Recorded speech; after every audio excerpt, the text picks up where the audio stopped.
Welcome everybody to my Startup Roadshow. I'm here today with David Reyes, also known as Big Ray 7. And we are today talking about why he invested in my startup. Now, fair disclosure, David, I think, discovered me from YouTube and Twitter. And one day I was tweeting about my startup on Twitter, and he hit me up and he said, yo, I want to know what your startup is. I sent him the pitch deck. We got on a Zoom call, and an hour later, he decided that he wanted to invest. So really grateful for him coming. He's been sort of like a mentor, almost more than an investor. He's been a friend as well, just in terms of the relationship we've developed. And I'm excited for him to be on this journey. So thank you, David, for being on. I guess the first question I want to ask you is, what made you initially even reach out to ask me about what the startup is? Yeah, I'll talk a little bit about that. So I guess that goes down to like identifying when I saw him, like what makes him special, right? So I saw you initially on like the carving your niche in the Palantir community, and the moment that really sold me, I think, was when it was like I want to say, first of all, I really support the person I'm going to name drop here, I guess. Like, no disrespect towards them, big fan, but I saw it was when Jackson went on to Dave Lee, and I don't think he did really like well on the interview at all, and I think he might even agree. I think like the moment got kind of big for him, and he got a little nervous, and he even said some stuff after. I should have said some certain things, but it was kind of just the communication aspect of it, right? Of like being able to be like, okay, this is the product, and not get nervous in the moment. It's kind of like basketball players, like in the fourth quarter. Sometimes you have one that's good for the first three, but the closers in the fourth quarter are always like the goats type of thing, right?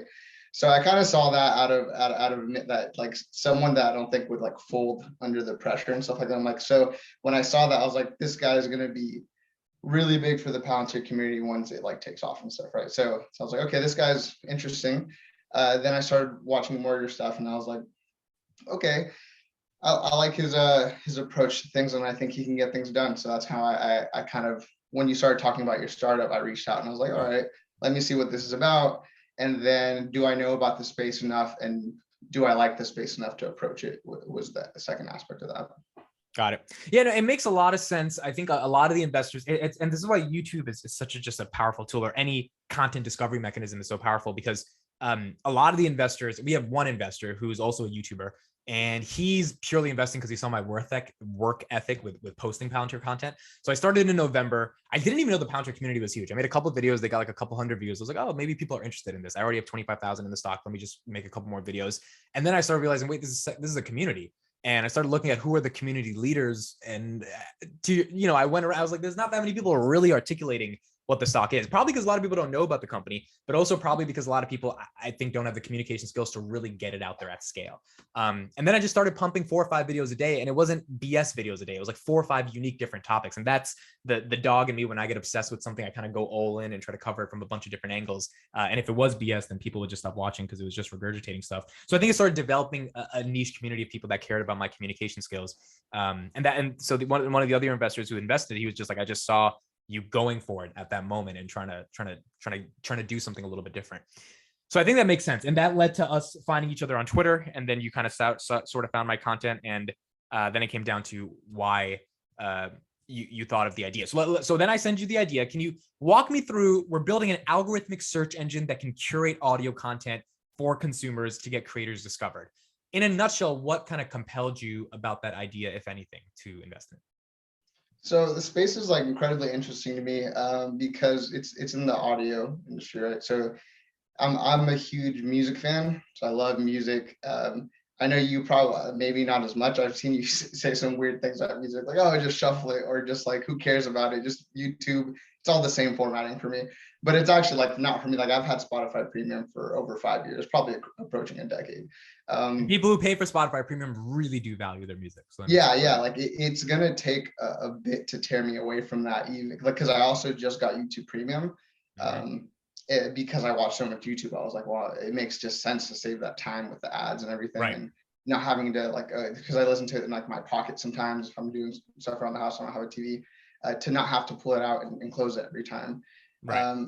But anyway, so like being able to take away from that interface all your saved playlists, like it's actually going to be a lot. And then before that, I remember having to rip just like hours of from LimeWire and MP3 to YouTube back in the day, and like making playlists and saving it on. It took forever, and now it's just so easy that you can just click, bip, it's mine on Spotify, type of thing.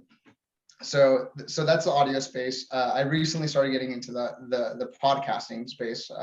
Obviously, like every YouTuber essentially is just a podcast. Most YouTubers, I don't even listen. I don't even watch the videos. I just like keep it in my pocket unless it's something pretty like in depth and I have to pay attention, like kind of like a coach chat video or like a like a Palantir presentation.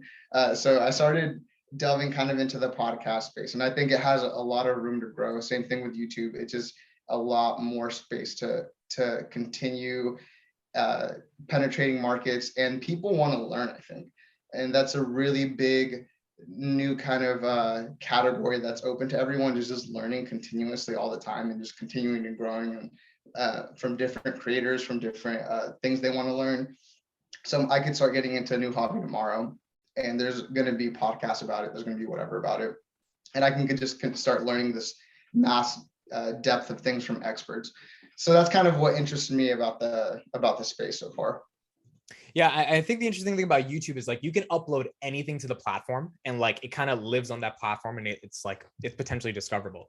And one of the problems with that is that there's just kind of a lot of stuff there. That's why you see all these different niches of like physics YouTube, or this whole website is dedicated to videos around physics, because when you search a physics search engine, you find very targeted things, whereas if you search YouTube for physics, you get a lot of junk in between, just because YouTube's really big at the end of the day. And I think what we're seeing also like it's also like what spot of the side you want to be on too, because I mean, you've talked a lot about Netflix and the Spotify comparisons of like, where do you want to be? Do you want to be like the one creating the content, kind of like a TikTok, or like the one that has to buy the content and get it on there like a Netflix? And we know that that's not a great recipe if you're not the best at doing that, or you can just get hooked people again and again. The best way to go is having people bringing their own content and branching out from that.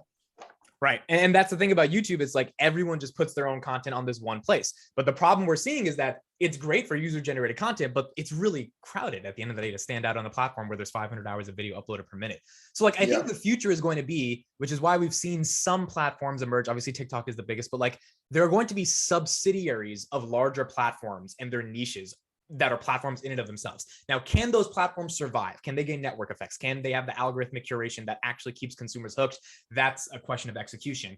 But the necessity to have audio specific stuff or XYZ specific stuff, I think that makes, it's why Spotify has survived in the face of Apple Music, because they tailored their music recommendation algorithm just better than Apple. And Apple's making God knows how many billions off their laptops. They don't care that much about Apple Music, where Spotify literally only cares about their music. Hey, you also have to think on the other side of the market too. So I open with that I love music so much and all this, and like music's captured so much attention. It's helped me in dark times. I was on deployment and I just listened to hundreds and hundreds of hours of music type of thing, right? But there's a side of a lot of people that actually don't listen to that much music. Yeah. Like my girlfriend, for instance, hasn't listened to music in months. She's been binging this podcast type of thing. So there's that, like there's you have to think of not only yourself, there's space, there needs to be space for content creators and stuff like that. And then it's you might have some interesting openings in the future. I try not to be like too conspiratorial or political, but TikTok might not be around in the US forever type thing. If you can even get like a molecule of attention from billions or millions of users dispersing, like that'd be pretty big, The TikTok thing I'm really worried about. I'm not really worried about, but like, yeah, there's been some stuff in the past couple of weeks that's been like really making American regulators think differently. And TikTok is one of the growth engines that I'm thinking is going to give us users. So I'm just like, well, if they ban it, it's like, all right, well, we got it. But on the flip side, it's good, because then TikTok is stealing so much attention from everywhere, and it's all attention at the end of the day. Right. Now, what you said about audio and podcasts is very interesting, because I listen to music either when I'm working out or when I'm in the car. But like, I think you're one of the people that probably listen to music a lot more often than that. It's like, it's part of your existence. And what I've noticed is that through the pandemic, it accelerated the ability for people to create content, not in written form or video form, but in speaking form, which led to the explosion of them listening to all of that content that was created in podcast format. The problem that has existed, which is what you noticed about Spotify, is that the discovery mechanism for it kind of just doesn't exist, because the premier audio platform of the world, which is Spotify, has gone down this Netflix of podcast route.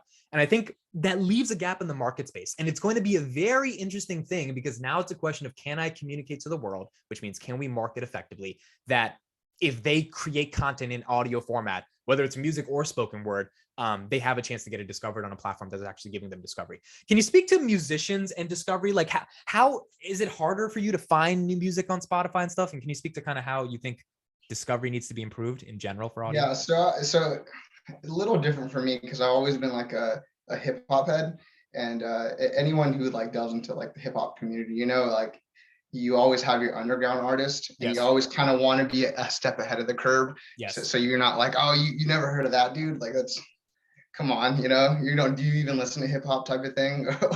or you try to get into your deepest pockets, like bringing out these artists, or the, when someone pulls out the aux, you want to be like, go real deep, and they're like, oh, who's that, you know? Who's that? So for me, it's never been a problem like searching, finding new artists of anything. A lot of the things that people talk about when it comes to artist discovery is that the new like boosted playlist, or Yes. like Yes. you just like click a song you like, and then the next song's not from your library. That like doesn't, I haven't discovered a lot of new music from that, because a lot of it, especially like in the hip hop realm, is a lot of the similar music already, and I've already discovered it. So it's kind of just like recycled stuff. It's just like another playlist. Or I'm kind of like pretty specific in what I like. So sometimes I really want, like, perfect example, this new Drake album, probably not going to be a save every single one of those songs. So I don't want to hear it. You know, there's a reason I don't want to hear it. I already heard it and I didn't like it, you know? Yeah.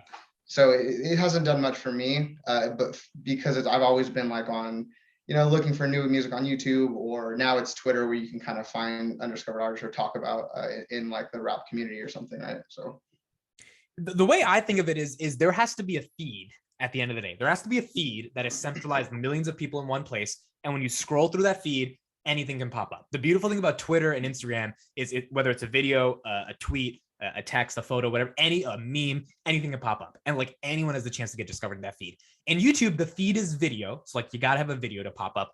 And then the problem with sort of some of the other platforms like Spotify, Apple, et cetera, is that it's this curated playlist mechanism, which makes sense because like it's music, it's got to be a playlist. It's just the problem is a lot of those playlists are political at the end of the day, and getting on. Can I pause you really quick? I think there's a big difference right there between music and like and podcasting too, right? So music, it's like, okay, the next song comes up and it's pretty quick. It's like you hear it quickly and you kind of know whether you like it or not. There's a song name and that's it, right? There's been plenty of times where I'm caught up on all the Palantir podcast, all the Meet Kevin videos, or all the whatever, like everyone who's in my little sphere that I listen to. And I'm like, oh, well, I'm kind of done listening because I have nothing left to listen to, right?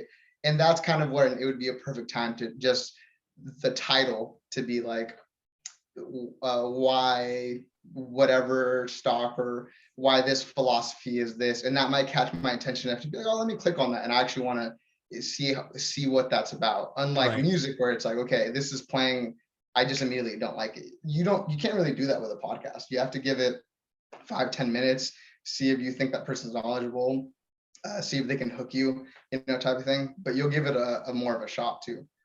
Right. Yeah. And I think that's the beauty of it getting into a feed at the end of the day, right? Because if why I like XYZ stock pops in your feed, the thumbnail and title has to catch your attention. And that's like the $1 billion question as a creator. Can you get that thumbnail and title to get them click? But once they click, the beautiful thing about like an audio platform is they're going to stay for at least a minute or two. They're not just going to go away completely. Whereas music, it like leaves in 5-6 seconds. And I think that's the important thing for any audio creator, especially. I think music could be a huge niche on Audea if musicians could upload their thumbnails and titles onto the platform. And let's say someone clicks it and after 10 seconds, they don't want to listen to the song. But the fact that it showed up in your feed and it wasn't like some politically oriented playlist that you couldn't get on, but you got impressions on the home feed because the home feed is not as crowded because it's a new platform, then maybe that could scale and have network effects. But it's about convincing. Or even adding on to it. Like now you see like musicians doing more interviews than ever, really. And it's already just a seamless integration to a platform that is already like based on that, you know? Yeah. And again, that's the beauty. A new thing. That's the beauty of YouTube, right? Like Post Malone, I was watching an interview with him last night and it was on YouTube. And it's like I wasn't listening to Post Malone's music, but his new album came out, so I wanted to listen to an interview. And it's like, where does that interview live? Where does that interview pop up? It's like it doesn't naturally pop up on Spotify or Apple. Like the music pops up because they want to get record labels streams. Like that's the incentive there. On YouTube, anything can pop up. It's why I'm so enamored by the platform. Like literally anything can pop up. So if you built a subsection of what YouTube is for just the audio niche, could you get hundreds of millions of people to just find anything that pops up? Which I think is what's different than what like SoundCloud has done as well, because SoundCloud is supposed to be that place for like underground and stuff like that. But that's also not kind of that YouTube feed where it's this keyword search title based thumbnail click through rate type of impressions. It's kind of just stuff that exists on the platform. So I think there's an interesting opportunity here in audio. And I ultimately think that's why you invested. That's kind of what you said. Yeah. Okay. What do you think about the marketing strategy, which is basically me Gary Ving this up, turning into a personal brand, getting people to care about me, kind of releasing hundreds of pieces of content a day across all the platforms? Do you think that is a strategy, if we can get the world to care, that can lead to some form of network effects on the platform? I think it's leveraging the new era of marketing and influencer culture, and seeing if that'll propel you to the next level. I'm disclaimer, I'm a marketing major, so I'll have my BS in marketing in a couple terms. So I do, yeah, I'm in the space quite a bit and stuff like that. I'm probably not going to do anything with it because I already have my established career. Right. But it's interesting to learn about nonetheless. And with something like this, it's like, how do you go the traditional route and try to get people to come join your platform if it's just YouTube ads? I mean, if it's just like Facebook ads or like YouTube ads, especially like on a platform where you almost have to explain it. I know plenty of people like when you've talked about your startup and they'll just comment something like, oh, you'll be real surprised when you know that YouTube also does this, or Spotify also does this, or, et cetera, et cetera. It's funny because when I have conversations with the VCs, they never mention that shit. So they're just they're trying to figure out if they can justify the money, but like all these retail investors, like, yeah, but the competition. It's like, okay. Yeah, well, that's why it comes down to execution at the end of the day, right? So there's products that are dog shit and exist, right? And then the way I think about it, if you have an idea and there's a space for it to exist, and there's a hole in the market for it, it has the right to exist if it can be executed correctly.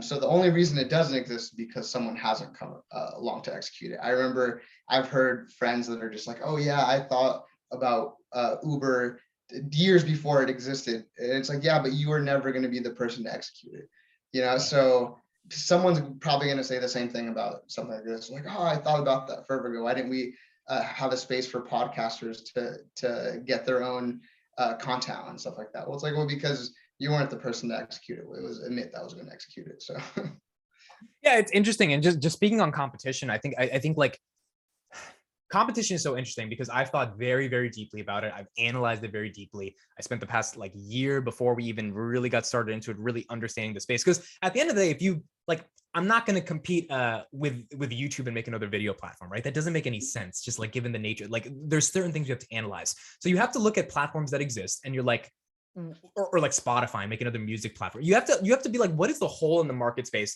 that the major tech giants aren't covering? They could overlap with it 100%. And people can definitely use those platforms in a way that your new startup could be used. But what is the specific niche that your startup is attacking that's belligerently attacking that? So I think of something like Clubhouse. For those who don't know, Clubhouse is a live audio social network. Very easily replicatable product. I mean, it literally takes seconds for other companies to be like, take 5 engineers, put them in a room, make a live audio chat, put it in Twitter Spaces, Facebook Audio, Reddit, did everyone copy them? Why does Clubhouse still have a couple million people using the product? Now, is it valued at 4 billion? I don't think it should be valued at 4 billion. I think that's a frothy valuation that 2020 awarded some fun times for Clubhouse, especially because they don't make any money. But nonetheless, they've proven, because people are using this shit every day, that there can be a hyper-specific space for a specific problem that can scale to millions of people because there's 5 billion people on the internet. And not everyone wants to spend their time on the major tech giants.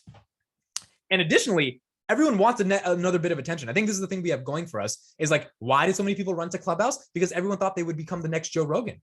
because this is a new platform. It's under leveraged attention. It's the same reason Charlie D'Amelio went to TikTok, because she was like, well, I'm not going to get hundreds of millions of people liking me on Instagram because that's crowded, but TikTok is this place that's giving me discovery. And so I think I think these kind of monopolistic companies have conditioned us a little bit at this point, yes, to be like, oh, this exists, so that's it. Why would you go to anything else? But at the same time, why isn't there a couple of YouTubes instead of just YouTube? Okay, like there's probably space to be impeded on, right? Because originally it was just Facebook, and now it's Facebook, and now Twitter and Instagram. They bought Instagram because of that, because they saw the little spaces that the market was missing. Well, there's another network called Be Real. I don't know if you've heard of this app. They 30 million downloads. They're like number 2 on the App Store every day. It's like the tech giants exist, and the tech giants have a really big role, but the tech giants are also meant to be poked a little bit. And if you never poke the bear, you never disrupt it. And a lot of people want the bear to be poked. And this is where it comes down to marketing, as you said. TikTok was able to convince the world that there is a more authentic way to portray video that doesn't have to be this long form stuff where you got to do all this editing on YouTube. And it doesn't have to be this fake authenticity stuff that you do on Instagram. It can be trends and fun little filters and blah, blah, blah, blah. And it can be its own thing. And they made that niche happen, and they gave discovery to people. They executed on the product, and they got people to use the thing. Same thing with Clubhouse with live audio. I think if we could do that with audio content writ large and get the poets, the comedians, the TED talkers, consultants, coaches, just like billions of different niches of demographics that are not getting distribution. That's the key variable here. Are they getting, is a tax accountant from Mississippi who wants his accounting firm to get more clients, therefore he's making podcasts about the top 5 accounting tips in 2022. Is anyone listening to that shit right now? And if no one's listening to that shit on Spotify, Apple, because Joe Rogan's in the home feed, and on YouTube because Graham Stephan's on the home feed, and your tax advice from Mississippi is not going to penetrate people's attention, then could there be a new platform where that does have a home, and that is a home where it can start thriving? And if we can get the world to believe in that, it's kind of this self-fulfilling prophecy of then if people believe in it, they're going to start posting and people are going to start consuming, and then you have this shit that explodes. But the execution of the marketing is the hardest part there. Also, if the companies just keep copying, where's the innovation, right? Right. It's just the same old, and the consumer's ready for something new. Right. I agree. All right. Makes a lot of sense. Last question I'll ask for you. I've been asking every investor this. You're a bit older than me. You definitely have some more life experience than me. I'd say you're probably cooler than me, given I've seen some of your tweets. And even though you don't know what you don't know what B of A is. I actually believe you don't know what B of A is. That was interesting. What advice do you have for me over the next 5 years of building this thing? In your personal life or in your business? In my business life, you piece of. Yeah, because in your personal life, I have plenty to say. You can go see my tweets on Twitter, so I give them plenty. In your business, so I run my own business. It's smaller, but I am scaling it, and we'll see how much I want to scale. To me, it's going to be successful here pretty soon anyway, so it doesn't matter.